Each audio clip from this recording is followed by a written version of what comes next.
My name's Chris Beaty, and I like telling stories. Some of my stories are funny, some of them are dumb, but if I do it right, they're all entertaining. This is As Told by C.S. Beaty. This story is about making new friends and giving people the benefit of the doubt, even if they might be axe murderers.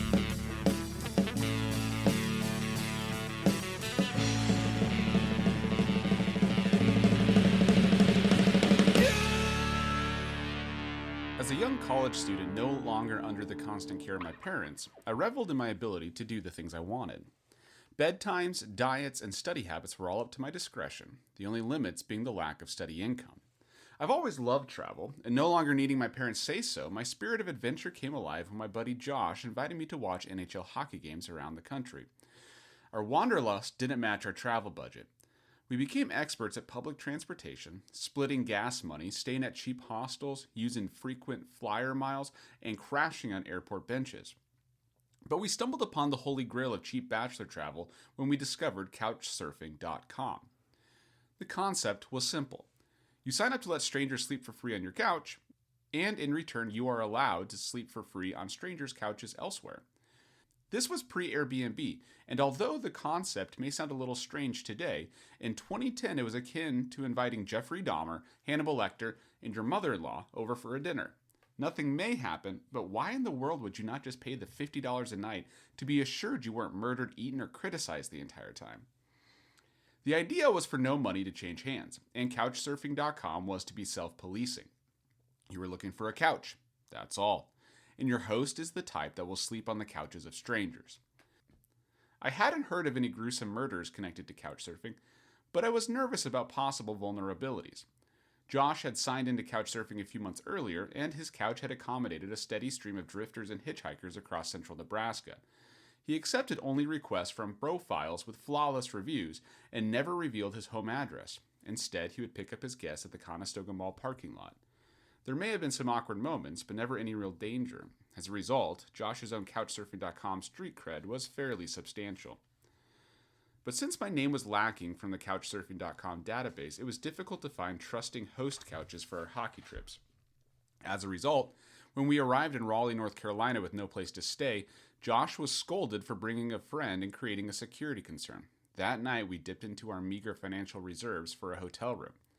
But in Atlanta, we found a host who had no problem accepting my shaky credentials. After my first experience with Atlanta's public bus system, we were deposited into a dark neighborhood illuminated by a single orange glaring street lamp. We had an address in hand, which Josh felt was a little strange. This wasn't the way he handled things when he hosted couch surfers. We followed our smartphone's directions and located a dimly lit, worn-out house. Josh gave me the basic overview of how a typical such interaction works. There is a greeting, followed by some general conversation about who you are, what you're up to, and any philosophical ramblings that seem appropriate for the given audience. Then the host leaves you for the rest of the night, with the general understanding that you will fall asleep on the couch. That's it.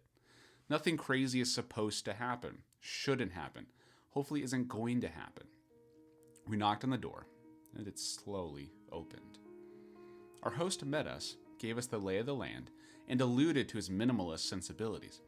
He spoke slowly and deliberately, carefully calculating each word. He said he had a roommate who was gone. He had never hosted before, but had used the service extensively in his own travels. He was excited to host. He said he had always wanted to host.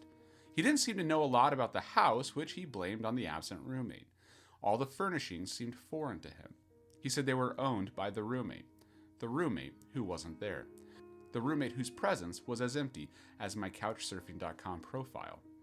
The wooden floorboards creaked with each step as we were escorted to where we would be spending the night. Our host asked if we needed anything. Josh said he was fine, but I asked for a blanket. He was happy to oblige. He fetched a folded, worn-out comforter and put it at the foot of my couch. Bidding us good night, he said if we needed anything, his bedroom is just upstairs, and he slowly retreated. He said he wouldn't be far. He's close by. I unfolded the blanket, laid down, and covered up, drawing the hem under my chin. True, the comforter is kind of dingy, I thought to myself, but it will keep me warm. But after fluffing the blanket while getting settled, I became aware of a faint, unpleasant scent of decay or mildew or something. Josh, do you smell that? What? I fluffed my blanket again, pushing up a fresh puff of tainted air toward him. Do you smell that?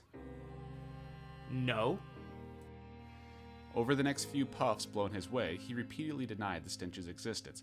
Something smells like dog shit, like actual poop from a dog. You don't smell that? But Josh remained adamant in his denial. Now, I am not an overly pretentious man, and encountering pet feces, dog or cat or any other mammal, usually wouldn't bother me. But damn it, it's a different story when you're trying to fall asleep on the couch of a complete stranger. I tried to force the shit smell out of my mind. I knew I wouldn't be able to fall asleep if I dwelled too long on where it came from, or what it came from, or who it came from. I gave up trying to solve the mystery. Something told me I would need my energy, and I tried to go to sleep. A few hours later, Josh and I woke up around the same time. We began talking through our day's plans. Josh left the room, and I began collecting my things and making my bed. I decided to refold the lone blanket as neatly as I found it. I didn't want to upset anyone. Then, the odor mystery was solved. As I was shaking that blanket, a poop nugget indelicately fell out, bouncing down my front and landing square on my bare foot. Let me repeat that last part. Dog shit from the blanket I had slept in fell on my bare foot. I panicked and danced around, shaking the blanket in search for more turds. Thankfully, that was the only one I could find. As I was collecting my wits, I heard our host coming downstairs. This was probably going to be awkward. My first thoughts were to confront him, but something told me that wouldn't do much good. I mean, how would that conversation even have gone? Dude, there was dog shit in the blanket you gave me. Yeah, I know. I just wanted to get out of there and keep this man at a distance. I decided Josh could be sacrificed.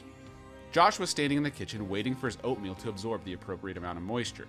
I knew his extreme extroversion would mandate that he make small talk with our host. Once the morning greetings commenced, I leapt into action. First, I needed to dispose of the evidence, which I grabbed in a paper towel and threw in the trash, smearing it on the carpet in the process. Yes, it was still moist. Next, I washed my turd-tainted bare foot in the bathroom sink while my whole body was shaking as if a centipede was crawling down my spine. I took a moment while locked in the bathroom to compose myself. I put on a brave face, unlocked the door, walked into the kitchen, and greeted everyone. By then, I was as cool as a cucumber, or some other vegetable that isn't covered in shit. Our host offered us a ride to the airport, and Josh, oblivious to this man's propensity to put fecal matter in the things that he shared, quickly accepted. On the ride, Josh and I made small talk, or no talk, I can't really remember. The entire time I was in the back seat, I could only think of, Josh has no idea that I slept in dog shit last night. As soon as we were safely standing on the curb of the airport with luggage in tow and our driver back on the interstate, I blurted out, "Dude, there was dog poop in my blanket."